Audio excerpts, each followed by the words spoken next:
¡Qué bueno! Yo sé que hay mucha libertad para adorar al Señor en esta tarde. ¿Qué tal si usted dice, Señor, levanto mis manos delante de ti, exaltándote, Rey, glorificando tu nombre, Señor, porque tú nos das la libertad. Si conocemos a Cristo, el Señor dice que en Cristo somos completamente libres, aleluya, porque Él es el Dios que nos ama, que se ha entregado a nosotros, que nos ha dado de su vida, de su gracia, de su salvación, de su redención, de su santificación. Todo lo ha hecho para nosotros. Grande y sublime es nuestro Dios. Gracias, Señor, por esta verdad. Queremos celebrar en esta tarde esa verdad de haberte conocido a ti como nuestro único y suficiente Salvador. Dale al Señor ese aplauso de gratitud por todo lo que Dios ha hecho por nosotros. Y gracias allí también, todos los que están conectaditos, le dan ese aplauso de gratitud al Señor. Y vamos a escuchar palabra. Nosotros tenemos en esta tarde la oportunidad de escuchar un tema de la Escritura y estamos estudiando cómo es el nuevo pacto. Y el nuevo pacto tiene cosas muy, muy claras, muy específicas. Y hoy vamos a ver el matrimonio. El matrimonio en el nuevo pacto. ¿Qué está diciendo Dios? Porque la sociedad nos dice muchas cosas del matrimonio, pero ¿qué dice Dios del matrimonio? Vamos a escucharlo en la predicación del pastor José Arteaga.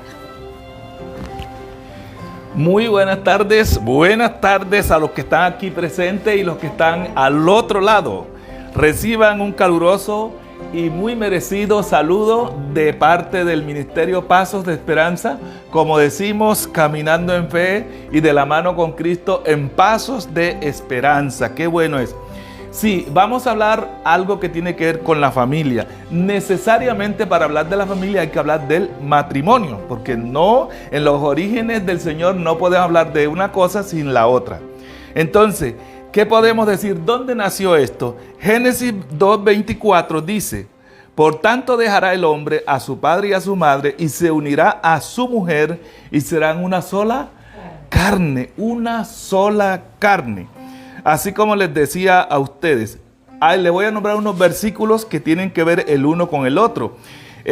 Por ejemplo, también Jesús hace hace alusión a este versículo allá en San Mateo 19:5. ¿Qué dice San Mateo 19:5? Por tanto, dejará el hombre a su padre y a su madre, se unirá a su mujer y serán una sola carne. De igual manera. Pero también en el libro de San Marcos encontramos esa misma declaración. San Marcos 17:8. ¿Qué dice? Dice: por esto dejará el hombre a su padre y a su madre y se unirá a su mujer, los dos serán una sola carne. Así que, oiga, que hay una aclaración mayor. Así que ya no son dos. Ahora el Señor los ve como uno solo, un solo. Es lo que el Señor ve. Cuando el Señor mira al hombre y a la mujer casados, no los ve a los dos, ve a uno solo. Pero también Pablo se ocupó de hablar algo acerca de esto. Dice en 1 Corintios 6:16: ¿o no sabéis que el que se une con una ramera es un cuerpo con ella? Porque dice, los dos serán una sola carne. Y Efesios también, el mismo Pablo dijo de la siguiente manera y escribió, Efesios 5:31: por esto dejará el hombre a su padre y a su madre, se unirá a su mujer y los dos serán una sola carne. Esto lo hizo en los comentarios que tienen que ver con el matrimonio y la vida sexual de una persona. ¿Por qué hablamos de matrimonio? ¿Qué quiere decir matrimonio? Matrimonio viene de la palabra matriz. Y las mujeres saben que la matriz es ¿qué? Es origen. Es donde se gesta lo más hermoso que Dios ha creado, que es la persona, ¿cierto?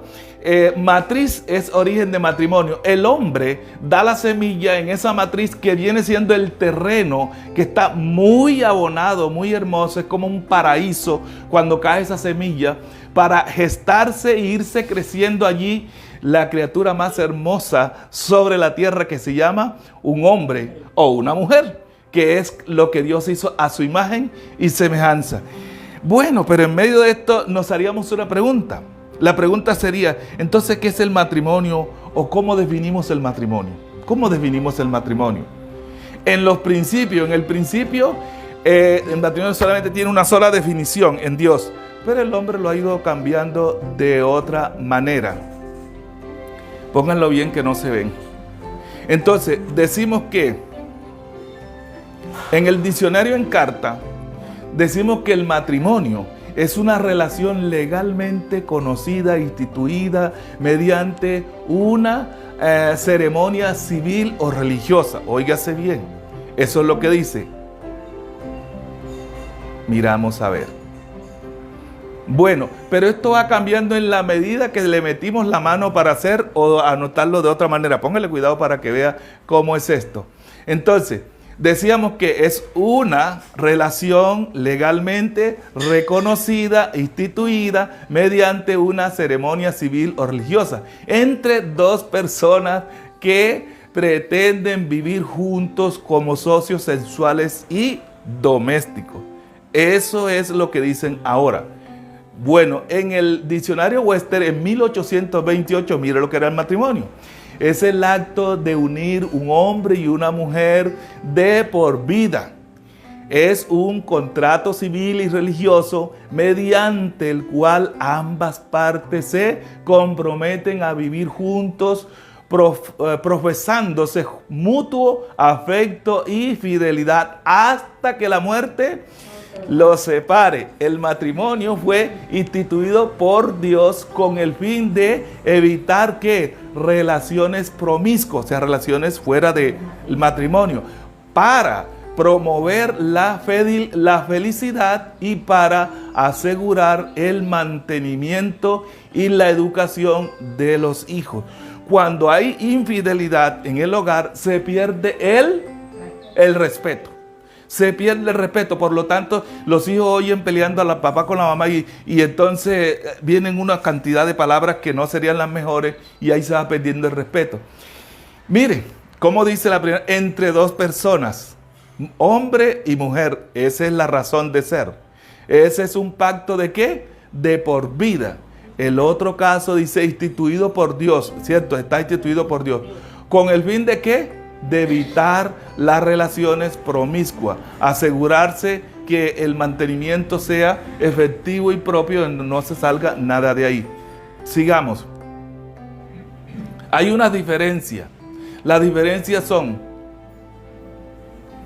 en el origen de Dios dice que hay otra manera como lo hemos ido afectando o desfigurando, que es cuando dice que se reúnen, que es donde hay dos personas. No dice si son de uno, si son de otro, y ya sabemos los problemas y las dificultades que tenemos en estos tiempos por ello. Bueno, vamos a seguir. Como estamos hablando desde la familia, entonces decimos que el matrimonio es la célula. ¿Sí hemos oído hablar de lo que es la célula?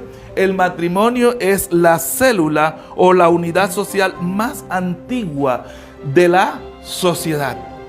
Porque lo primero que Dios creó después de todas las linduras que hizo fue instituir una familia. Y esa familia llevaba una razón de ser. Era multiplicarse, era respetarse, era trabajar juntos y hacer todo de una manera mutua, ¿cierto? Fundamental de cualquier país es la familia, es la parte básica fundamental de cualquier país. Es el fundamento sobre el cual se edifican las familias, en cuyo seno los hijos vienen a decir acerca de esto. Todo lo que la persona llega a ser después en su vida es lo que ha sido en los primeros tiempos, en su inicio. Como dice hay un adagio que yo escuché de mis abuelos: el palo se endereza cuando está pequeño. El palo grande ya es muy difícil enderezarlo. El hogar es el primer conformador de seres humanos, ya que este es el lugar, mire, donde nacen los niños y donde mueren los hombres, donde la libertad y el amor florecen. No es una oficina, no es en una oficina, ni tampoco es en un sitio de comercio, ni es en una fábrica. Ahí vemos que la importancia donde radica el origen es en la familia. Ahí donde los hijos se dan, ahí donde empieza una sociedad que es o muy brillante, medio brillante o nada brillante. Por eso el mejor lugar para corregir, para educar es el seno de la familia. Dicho esto, podríamos mirar algunos principios, unos principios que están definidos por Dios con base en la misma palabra. ¿Cuál sería el primer principio? Dice que el esposo ha de guiar a la familia amoroso y abnegadamente. Eso lo declara Efesios 5:25. Como dice, maridos, amad a vuestras mujeres, así como Cristo amó a la iglesia y se entregó a sí mismo por ella. El Señor dio su vida por la iglesia y el esposo está llamado a eso. Mire, es tan delicado esto, que si hay un momento en el cual hay que salvar a los hijos o hay que salvar a la esposa o al esposo, ¿sabe a quién tiene que salvar el esposo? A la esposa. Porque es la única que es una sola carne con él. Los hijos no son una sola carne con nosotros. Los papás no son una sola carne. Son la esposa con el esposo. Un hombre debe amar a su esposa sacrificialmente. Es su deber fundamental. Deja de ser un mero sentimiento o una pasión. Es algo más. ¿Por qué? Porque nos casamos muy jovencitos, cuando tenemos fuerza, cuando tenemos belleza tal vez, pero a medida que los tiempos van avanzando, las cosas van cambiando, pero sería cuando más nos deberíamos seguir amando, porque ya no lo hacemos tanto por pasión, sino ¿sabe por qué? Porque yo me convencí que decidí por esa mujer y ella por mí, hasta que la muerte.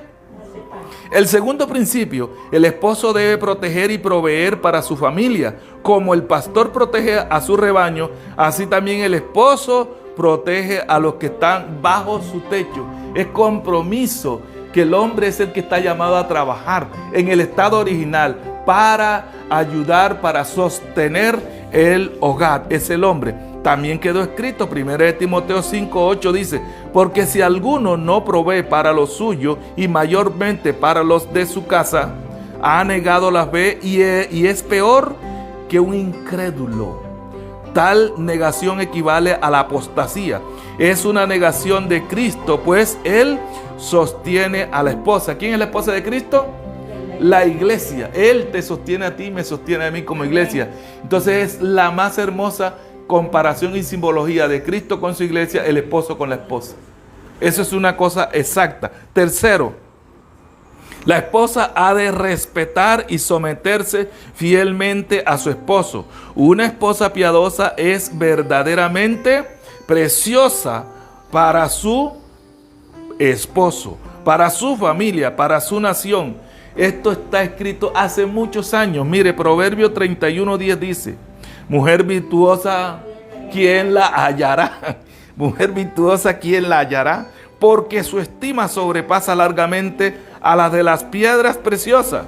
Su tarea consiste en ¿qué? En ayudar a su esposo y edificar una familia y una sociedad fuerte y piadosa. La esposa, el esposo, es la fortaleza más grande aquí en la tierra para hacer todo y cumplir todos los propósitos de Dios para con nosotros. Donde hay un hogar bien fundamentado, la autoridad está bien equilibrada en todo y por todo. Pero seguimos, o digamos, tanto el esposo y la esposa han sido creados por Dios a su imagen y semejanza. Por lo tanto, los dos son iguales en términos de valores y dignidad. Nadie es más que el otro, porque dice que igual Dios los creó. Dios los creó igual, hombre y mujeres, en esa capacidad para formar la sociedad más antigua, la sociedad más poderosa que hay sobre la tierra, que se llama la familia. Si se pierde la familia, se pierde todo. Por eso hemos tenido tanta dificultad en nuestro país hoy, porque no hay familia. Y cuando la familia está en crisis, eso es como dicen aquellos, apaga y vámonos, porque aquí todo se está derrumbando. Cuarto principio, los hijos han de honrar y obedecer a sus padres. Mire cómo está esto bien sincronizado, todos tienen parte en ello.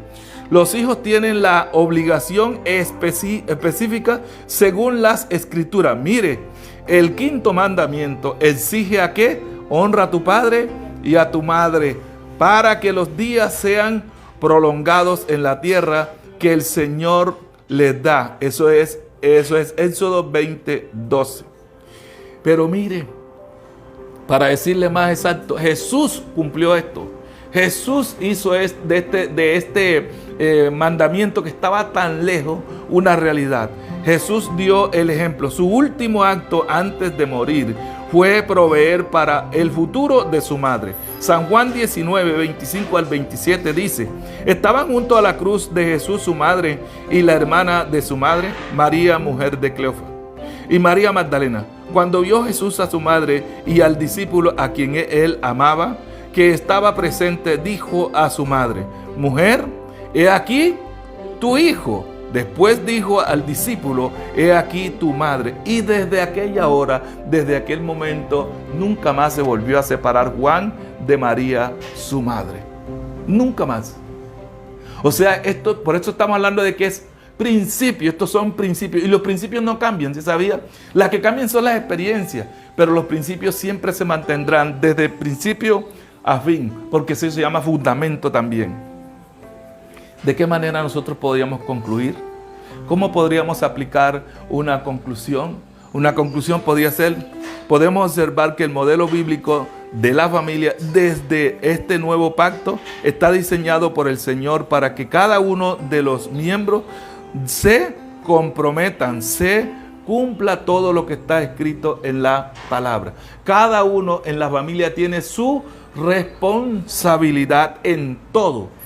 En todo. Dicen por ahí que una de las cosas peligrosas que nosotros hacemos muchas veces cuando decimos: ay, yo no quiero que mi hijo sufra como yo sufrí. Es que tú eres hoy lo que eres porque sufriste. Si no hubieras sufrido, fueras un gamín. Perdonen la expresión, pero así es. Se ayuden unos a otros, ¿cierto? Se protejan unos a otros y se edifiquen mutuamente, formando un tejido social, sólido, efectivo. ¿Para qué? Para que esa familia sea un ejemplo hacia la sociedad. El día que tú y yo nos presentemos, sobre todo hombres, nos presentemos delante del Señor, el Señor nos va a preguntar por esa esposa que nos dio. ¿Dónde está tu esposa? El Señor nos va a preguntar, porque incluso cuando Adán cayó en el pecado, que fue Eva la que lo indujo, él no llamó a Eva. Él dijo, fue Adán, ¿por qué has hecho esto? ¿Dónde estás tú? No preguntó por la mujer. Es a nosotros que se nos va a preguntar. Por eso, ¿qué podemos decir también? Cuando no se edifica sobre esta roca, sobre esta verdad, sobre esta situación tan sólida, los valores y principios y los hábitos y todo esto cambia y viene para mal. Esto se derrumba. El modelo es reconciliador. En el nuevo pacto la iglesia tiene que ser reconciliadora. No estamos para destruirnos. Allá en el antiguo pacto, cuando un hijo era contumaz, le daban piedra y lo mataban. Acá no. Acá los hijos pródigos hay que aceptarlos y esperarlos con los brazos abiertos. Porque si algún ministerio tiene la iglesia hoy en día, toda la iglesia es ser reconciliadora. Tú, yo y todos los demás estamos llamados a ser reconciliadores en la familia. Amén.